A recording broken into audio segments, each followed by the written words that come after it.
Hello, welcome to Lowdown. I'm Michael Smith, and today in studio we have a special guest, Burl East. He's the CEO of American Assets Capital Advisors. Burl came in to specifically talk with us on our first edition of the Lowdown. Today we're going to talk about the Great Migration and Burl's thoughts on inflation and interest rates. I hope you enjoy.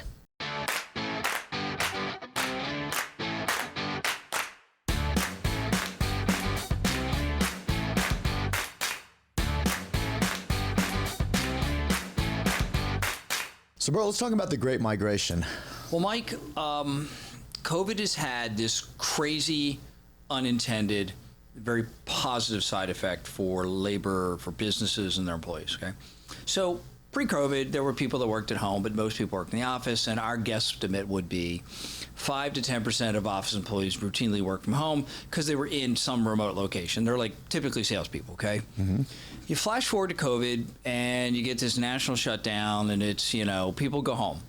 And had you interviewed a CEO of a major company, let's say Jamie Dimon, it's JP Morgan, and it's day 3 of this, and he's got to be terrorized. Like, okay, I have complex, compliance-driven, regulated industries involving money. Oh my God, what could go wrong here, right? And yet,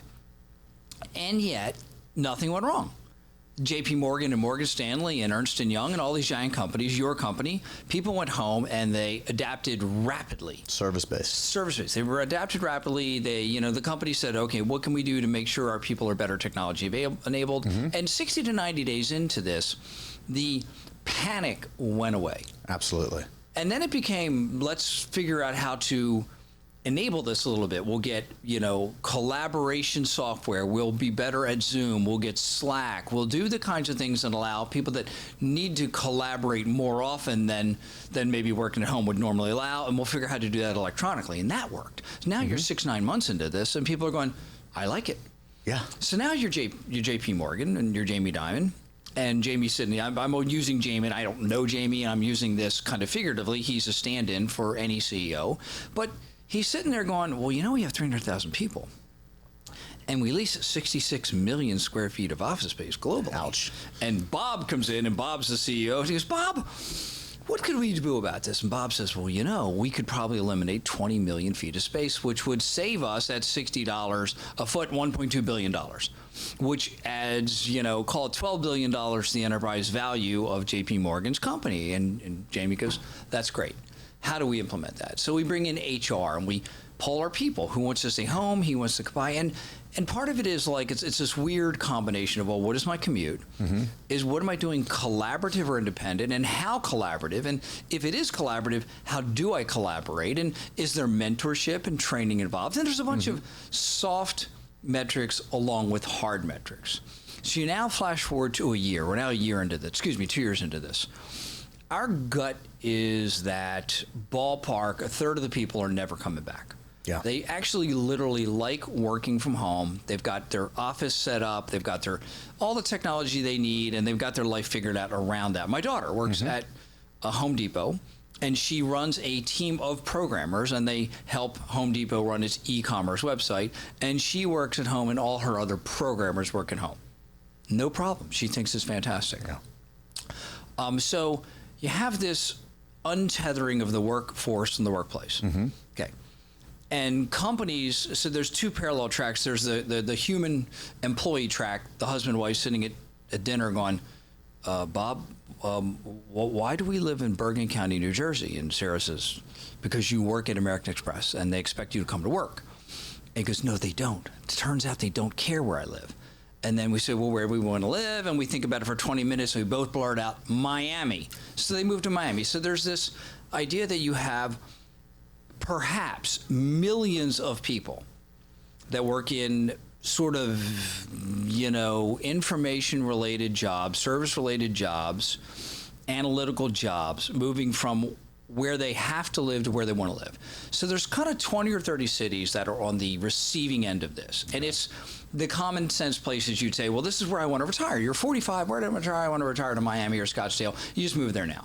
So Miami and Charlotte and Charlottesville and the Research Triangle, Atlanta, Tampa, Jacksonville, Dallas, Austin, San Antonio, Denver, Scottsdale, all of these places that were well, I'd like to live there when I quit my job.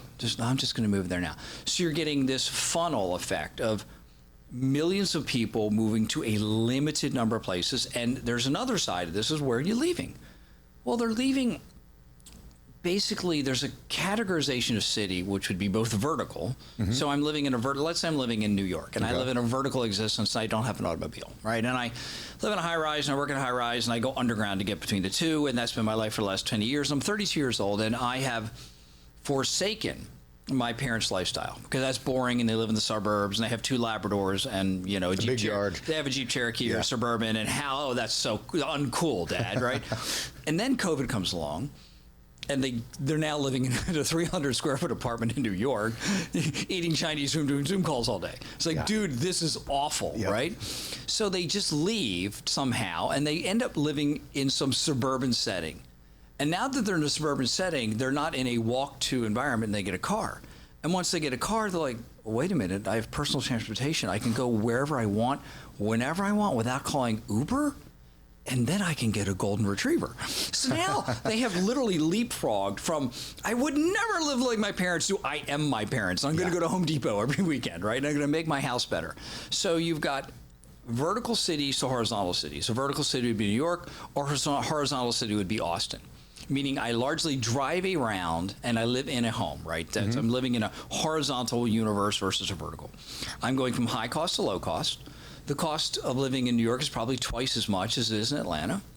I'm going from Republican to Democrat, which is a tax issue, right? If I'm living in New York, I'm paying 8, 9, 10, 11, 12, 13% taxes. In my state, on the way over, I complained to Raj, who's driving the car, for a solid hour and a half about California taxes maxing out at 13.3%. So many of my friends are leaving, and they're moving to Austin, or they're moving to Miami, or they're moving to some place like Vegas with low taxes. So it's north to south, vertical to horizontal, high tax to low tax, high regulation to low regulation, and high cost housing to low cost housing. There's also a mom component in this, which I'd call lockdown versus freedom. Now that will go away over the next year, but if you ask people why they were leaving California 6 months ago, they would tell you because my kids are not in school. We had a couple of our friends, both of whom are engineers, tell us 2 weeks ago they're moving to Boise, Idaho. Now, one of the reasons is, well, it's really beautiful and it's inexpensive compared to San Diego. But the other is my kids can go to school and not wear a mask. And, Governor Yoga Pants, who's the governor of my state, says, no. I, Governor Yoga Pants, along with the mayor of San Francisco and the mayor of L.A., can go to the Super Bowl and not wear a mask. But your children, they have to wear a mask 7 hours a day. So moms and dads, particularly moms, hear this and go, okay, I'm fed up. So you have this massive migration. Now, leaving the state of California, which is where I live, and coming to your state, and I'm jealous about this all the time, Mike. I'm just telling you, this just kind of eats at me. Oracle, Hewlett-Packard, Tesla, CB Richard Ellis, and there's one more I can't remember, but there's like 5 big companies have all announced, call it in the last 6 to 9 months. These companies collectively have like 350,000 employees. Now, that's not to say that Oracle is going to move 350,000 people, but they're going to move their senior executives, their corporate headquarters, their tax, their HR, their personnel, their finance committees. And over time, this just becomes a massive migration. We think this goes on for a decade or so. Wow. And it has all kinds of other weird implications, right? So the last time we were here, I had dinner with a CEO of a bank. And his bank was what he described as being, he said, well, 20 years ago, we were in a cow pasture 15 miles east of Austin. Today, I'm in a bustling suburb with like 130,000 people, right? He says Fujitsu's coming to town, and they're building a fabrication facility. This is a semiconductor fab. He says they're going to spend $17 billion building this. And they're bringing in something like 17,000 employees. And all of these employees are electrical engineers and semiconductor people. It's a very high energy, very high income cohort of people coming to a city which already has a lack of housing. If you were to talk to the city council of Austin, they'd go, oh my God, this is great, but we don't have enough schools and roads and all that type of thing, right? So there's this big migration. The last time I saw this in my career that was meaningful was Vegas and Phoenix. Okay. If you went back to the early 00s, 2000 to maybe 2005 or 2006, and you went to Las Vegas, the big casinos were being built at the time. Encore, the Sands Palazzo. So there were massive construction projects, and there were probably 60 to 100,000 construction workers working there. So you had a shortage of housing and a shortage of everything else because you had this massive influx of people. But it was temporary, and it was blue collar, and it didn't leave lasting value. We're just going to build a casino, and then when we're done, we're going to leave. The construction workers will leave, and then the casino will be run and operated by the SEI union, labor unionized service employees. This is very different. This is Oracle and Tesla and CB Richard Ellis, and they're bringing with them senior executives and intellectual property. Yeah. And this becomes an advantage for cities like Austin, Dallas, Houston, which are almost overwhelming. Oh, yeah. I mean, just overwhelmingly large, and becomes a giant drain on the economic resources of the big Democratic states, New York, Illinois, California. And so what we've been spending the last 6 to 9 months doing is interviewing folks, talking to folks, and trying to figure out, well, frankly, how do we make money off of this, right? Yeah, exactly. Just being pure capitalist, I would like to make some money. We were talking about the cost of my bathroom renovation, and so we have positioned our portfolio to stand in front of this trend. So it's single-family residential in basically Sunbelt suburban markets, multifamily. As you know, we've really never owned apartments till now. Interesting, yes. Well, Very true. Rich Campo, a hometown boy here in Houston, runs a company called Camden Properties. Okay, yeah.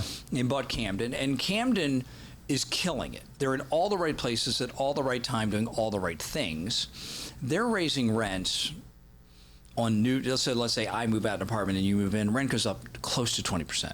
Wow. If you just renew, rent's going up 12%, and the blend is like 16. Yeah. Yeah, so really fast growth now. And if you were talking to a realtor in Austin, let's say we picked up the phone and called, some realtor and said, "What do you got for sale?" and he would just laugh at you. This is Exactly. No, nothing. I'm sorry. I'll find out tomorrow. It'll be gone tomorrow. I'm out of inventory, Yes. and nobody has any inventory anyway. And so we've bought single-family residential, self-storage. The other thing about self-storage is interesting. There's 2 or 3 weird things going on with people working at home. First of all, they need a place to physically work in their home, and they have some extra bedroom. To build out the home office. Right, they take all that, but they don't want to throw it away, and they store it. And then you have businesses. Let's say you have a business that leases 10,000 feet of office space, and you have 15 employees, and kind of 7 of them are staying home. And a year into this, you and your partners go, we don't really need 10,000 feet. We need 5. Yeah. But some of this is where we have really expensive office furniture that we might use later, or maybe we have supplies for the business or samples. We need storage. And then you have the actual frictional issues of people moving. If I'm going to leave, like our friends are leaving San Diego, and they're going to move to Boise, Idaho. Well, you're either going to ship your stuff to Boise and put it in storage behind a house, or you're going to leave it here, one or the other. Yeah. So there's an enormous demand driver for self-storage, multifamily, single-family residential. And then the other part of this COVID story is basically e-commerce. So e-commerce it's not like it was unsuccessful before COVID, Sure. but the people that shopped on e-commerce were you and me, not my mom. My mom's 82. So now COVID comes along, and she's kind of trapped at home. And then she calls me and goes, "Oh, you're not going to believe this. You can push a button on your phone, and people will bring you things." I'm like, "Mom, that's such an interesting discovery." It's like a present every day. He goes, "Tell me about it." He goes, "Well, it's this thing. It's got a smile on it." Let me look. Let's call it Amazon. Yeah. And you look. Her grandkid came and set it up. Yeah. It's got her credit card, and she pushes the button. She's like, "Look, I can get whatever it is." And right? then it's Prime, and it's here tomorrow. Right, exactly. Right. So there's this rollout has accelerated. Now, at the same time, gathering places, which would have included malls and strip retail, shut for COVID. Yeah. And a lot of small tenants went bankrupt. So that accelerated the shift to e-commerce. When you think about how, let's say you buy this thing right here and you would have picked it up in a store. This thing doesn't live in a store anymore. It now lives in a warehouse, right? So it's now warehouse delivery. So the companies that are in fulfillment need additional space. Old industrial space, old meaning from the history of the world a decade ago, a big company would build 100 to 500 to 1 million foot facility. It was a distribution center. It was on the edge of town where two freeways met. Yes. Now they're building 100,000 feet or 50,000 feet or 15,000 feet in your neighborhood. Exactly. Because you want toothpaste delivered in a 1 hour window. So it's become much more like the capillaries in your hand as opposed to the veins and arteries in your core of your body, right? That kind of analogy. Good analogy. And so then what happened in COVID is the supply chain broke. You couldn't get whatever it was you needed. This thing was back ordered for 6 months and you wanted it now. So as we've come out of this process, the people that would sell you this, who might have sold you this in the store and are now delivering it directly, are using more industrial, less retail. So we're short retail and long industrial. But they're also saying, you tried to buy this from us 60 days ago online, or you called and we didn't have it. We stocked out. There is nothing more abhorrent to a retailer than stocking out, because Mike was online. We had him as a customer and a potential future customer to buy this container here. And we didn't have it. And Mike went over to Yeti and he bought a Yeti instead. Now Mike's a Yeti customer. Yep. We might never get him back, so we can't have stock out. So all of the retailers collectively have decided to increase the inventory in the logistics chain. This would be from Guangdong province to your neighborhood by 20%. So we now have this shift retail to industrial. And the industrial side's going, we need to make the pipe bigger because I need to have 30 of these in stock all the time, not 3. So we've bought a ton of industrial space. So normally some of these little real estate trends go on for 2 years, 3 years, 4 years, but they like cyclical. Okay, the cycle's coming back and people are doing something. In a normal cycle. In a normal cycle. This seems to be a sea change. If you chat with people in a bar or a restaurant, and you'll see people going, oh yeah, I'm working from home, and you're like, and you ask them, well, how's it going? They'll say, well, the first month was rough. I realized I needed to buy a color printer, and then I needed to upgrade the Wi-Fi in my house, and I needed to create quiet, and how's it going now? Now I love it. I'm not commuting to work, so I'm saving, kind of like 75 minutes of driving per day. Or I'm going only a couple times a week. Right, and I'm saving, $3,000 in gasoline.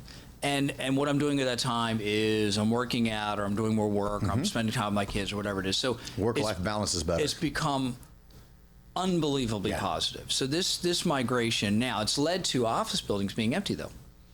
So the buildings might still be leased, but if you walk into an office building in San Francisco, it's 80% physically empty. Wow. It might still be leased. Bank of America's in there leasing space, but nobody's coming to work, right? The Bank of America's people are all working from home in Walnut Creek. So we think over time, Bank of America and Morgan Stanley, the example I was using before, will rationalize their footprint. The average office employee uses about 200 to 250 feet per person. Okay, so let's say you had, simple math, you had 300,000 employees, and they're using 250 feet per person. That's 75 million feet. That's your footprint. That's the thing your facilities people are dealing with. They're going, dude, we could reduce this to 50 million and save all this kind of money. So they're working on that. I was in Dallas last week meeting with the new CEO of WeWorks. So WeWorks, and so when we think about how do we play the office market, how do we make money for this? We think traditional office gets priced down. If you're leasing at $60 a foot, you're going to reduce the rent to 55, and then eventually it's going to 50, and then eventually it's going to 45, and you're going to give deflationary for a while. Right, you're going to give the tenant incentive to stay. I'll tell you what, Mike, I'm going to give you a new phone system and 3 new parking places, and I'll bring in a Starbucks or that kind of thing. There you go. So the question is, what's the counter trade to that? And we think the counter trade is WeWorks. And so you have 300,000 people, and you have them in 30 countries and across, thousands of offices, and you're downsizing. But you still have needs. You still have, let's say you're in Chicago, let's say you're Morgan Stanley and you're Chicago, you still have 1,500 employees. And they don't stay home all the time. They have client meetings, customer meetings, they have client presentations, they have collaborative meetings. They need a place to go, but they don't need it all the time, right? So what Morgan Stanley could do is say, we'll keep the space we have, and we'll run it as flex space for our own people, right? Yep. That's what you're doing here. That's what we're doing, exactly. And you're doing it. I didn't even know what that term meant. You're doing it with one floor. Yes. They're doing it with 75 million feet. Exactly. So how do we do that? We've never done that before. We had a desk to employee ratio of 1 to 1. Stan came in and Stan had a desk. Sue came in and Sue had a desk. They had an office, right? We're not doing that now. Yeah.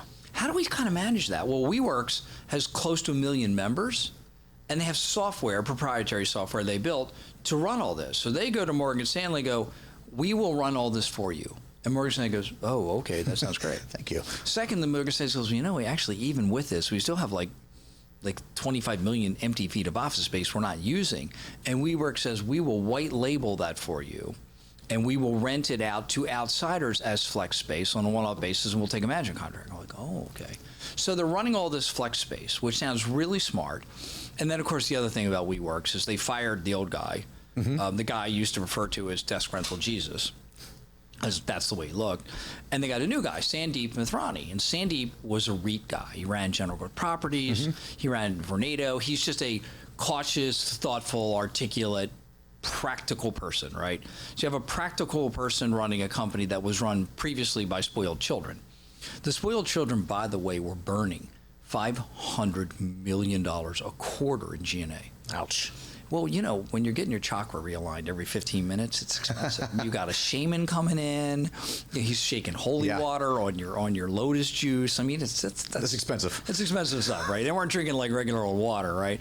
So anyway, a new guy comes in. He cuts close to $2 billion in overhead.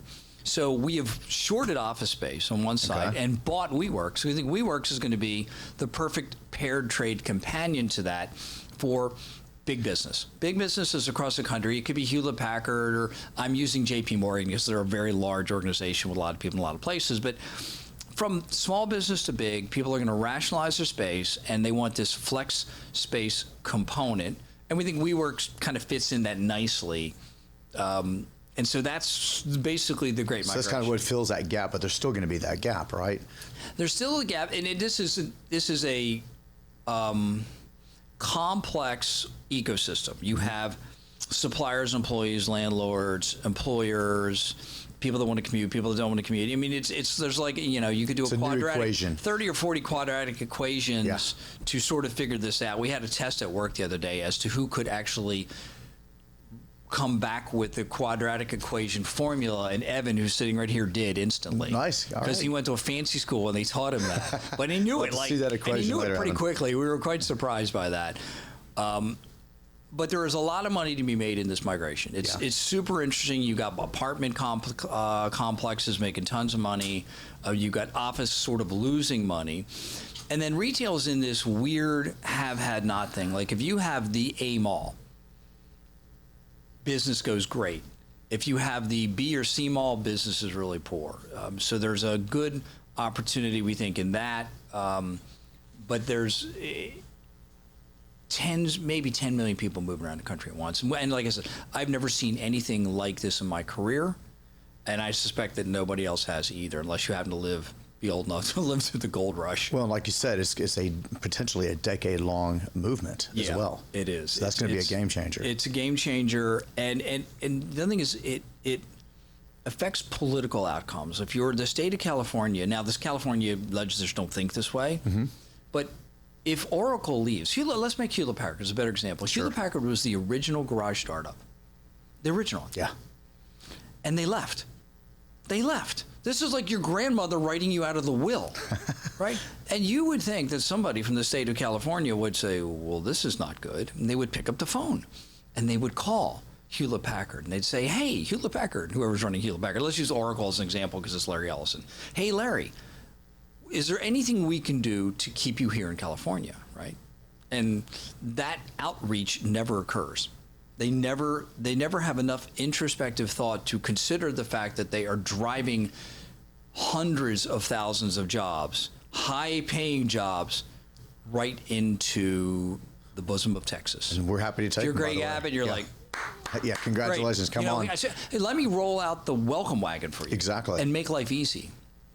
One other quick thing. I was listening to another podcast. I want to interview your podcast, but it's a thing called Freakonomics. Okay. It's yeah, guys who wrote the book. And they were interviewing the mayor of Frisco. Okay. And it was a 40-minute thing, and he was saying, Frisco like 10 years ago had like 6,000 people, and it has like 260,000 now, or something crazy like that. And the Cowboys are there, and you've got this enormous buildup of corporate America in Frisco now. And the reporter gets to the end of the interview and he asks a very simple question. Well, how have you done this? And the mayor of Frisco answers in a shockingly simple fashion. He says, we try to be the government that says yes. And there you are. Whereas in California, the government says no. How can we tax? How can we accommodate? Exactly. How can we tax you? How can we regulate you? How can we make your life miserable? Texas is going, you know what, I'll tell you, we're going to make your life easy. So if you live in Texas, your property values are going to go up for the next decade. And if you live in California, I think property values are going to go down for the next decade. Although currently there's been a spike because property values everywhere are up 20, 30% in the last, call it 2 years. Yeah. Like the 2-year stack on the Case-Shiller is like 24%. And if you want to move to one of these, call it 20 cities like Nashville, you want to move to Nashville, or you want to move to Atlanta or Tampa. My brother's trying to buy a house in Naples. He says that anything that was $1 2 years ago is now like $1.60.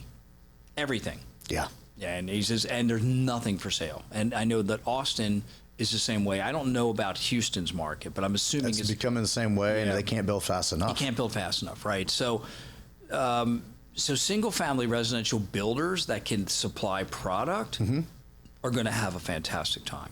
Oh, God, they're going to make a ton of money. And also Home Depot, Lowe's, the guys selling for home improvement. Exactly. All those guys also making money. So that's the Great Migration. So, Burl, I wanted you to talk a little bit about inflation. You know, how do you see this in terms of panning out? We've heard of terms like it's going to be transitory. Now we're hearing it's going to be with us maybe a lot longer. What are some similarities and differences from what we saw in the terms of the last inflationary bout? Well, we haven't had a last inflationary bout.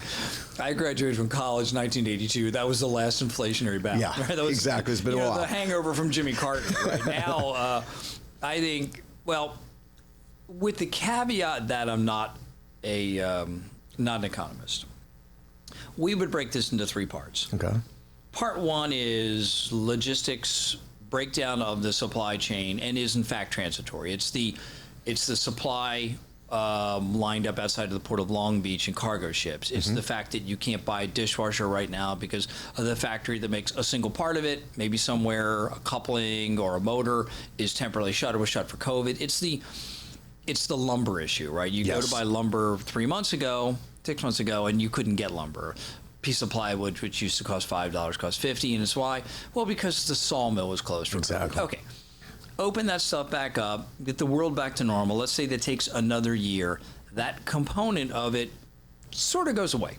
Right? We think so. Now, but there's 2 other parts. The other part is I'm paying you more. I run a hotel or I run a restaurant, and I was paying my service people, $16 an hour, and 7 million people quit, or were fired, or were laid off in the in COVID, and we're still down by 3 to 4 million. So there's been a reduction in the workforce. So I have to pay more to get the workforce. So instead of $16 an hour, I'm paying people $20 an hour, $22 an hour. Now, let's say it's this time next year, and COVID is very much in the rearview mirror, and things are very much normal.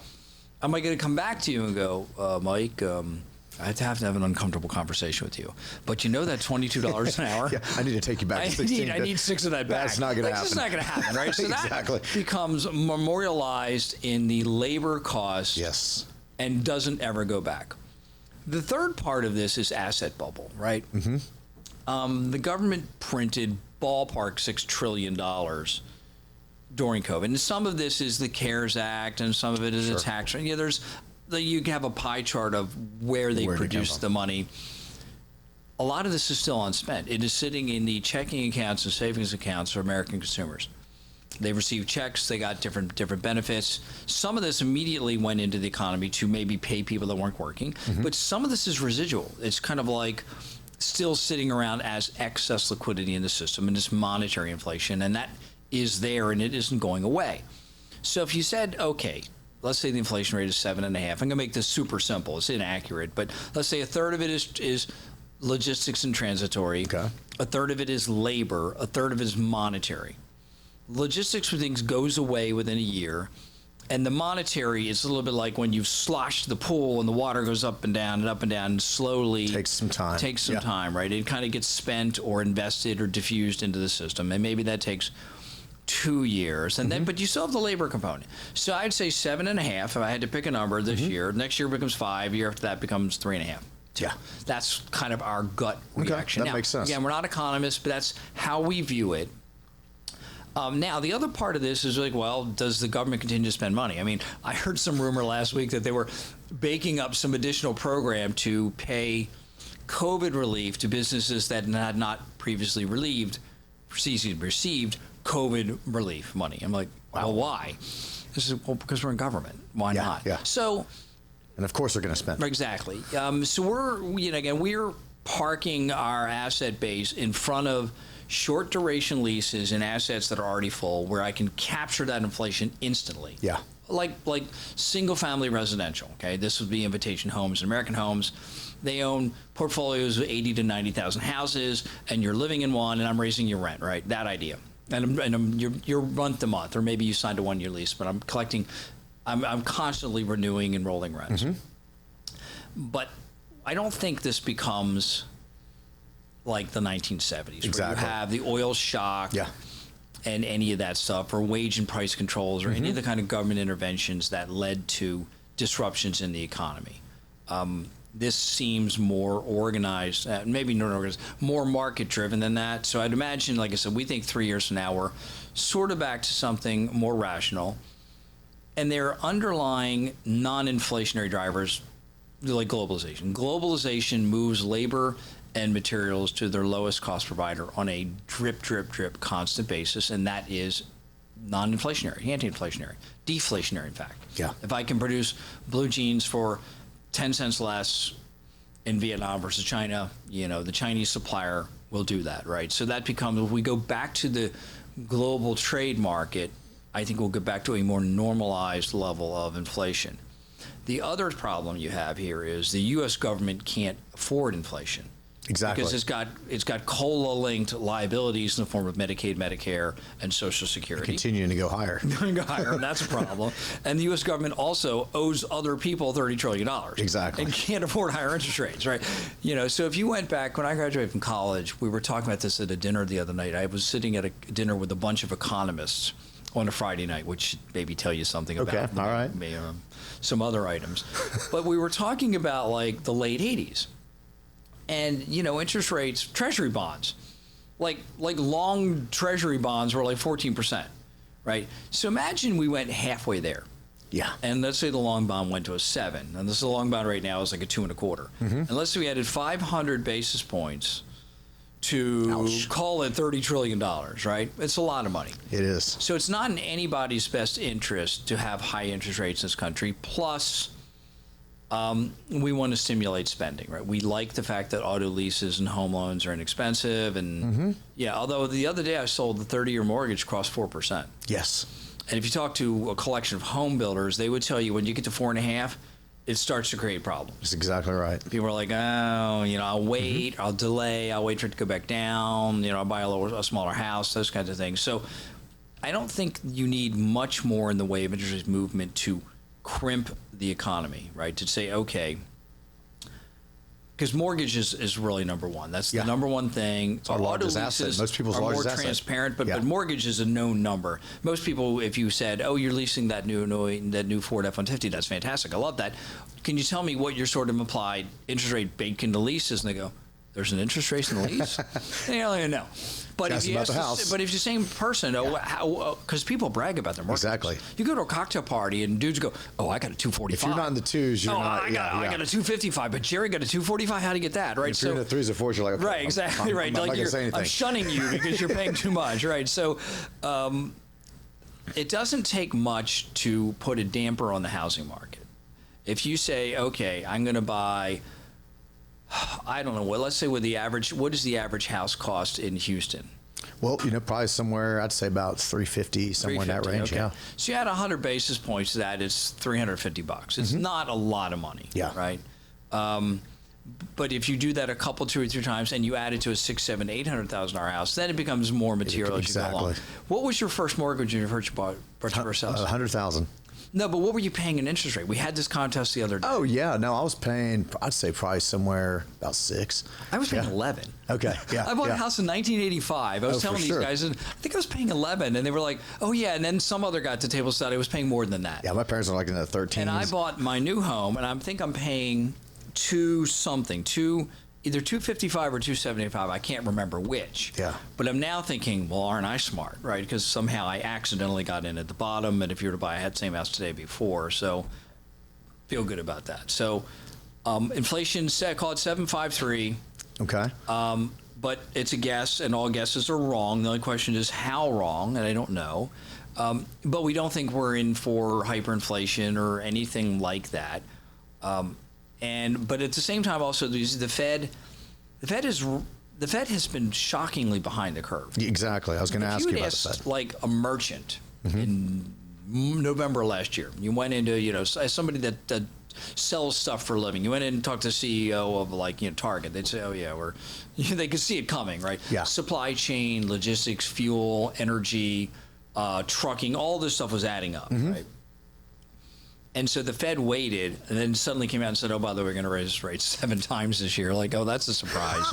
I think they were behind the curve, and I think the reason they were behind the curve is there is an underlying desire, I think, to let the economy run hot. Yeah. If you think back to when Trump was president, unemployment was in the high 3s. Yeah. The economy was rocking and rolling, and labor, for the first time, was getting above inflation increases in wages, exactly. which had not happened in a long time. Like 10 and we're years talking prior. like service, union, people that are working for an hourly wage, we're actually seeing their lives improve all under across Trump. the board. Right. Yeah.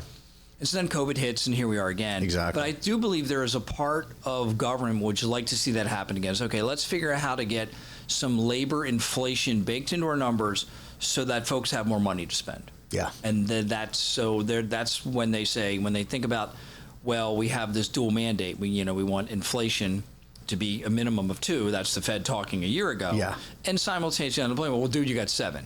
So part of it was because you wanted it to run hot, and now, of course, it's running hot. Yeah. So be careful what you ask for, right? Government almost always does the wrong thing at the wrong time, in the wrong measures, and in the wrong ways. That's just the nature of government. Like let it work itself out, not intervene. Yeah, not intervene. Yeah. Burl, thank you so much for joining us today. All is great. Thanks for coming. I hope to see you soon. Tune in next week for another edition of The Lowdown. Until then, I'm Mike Smith.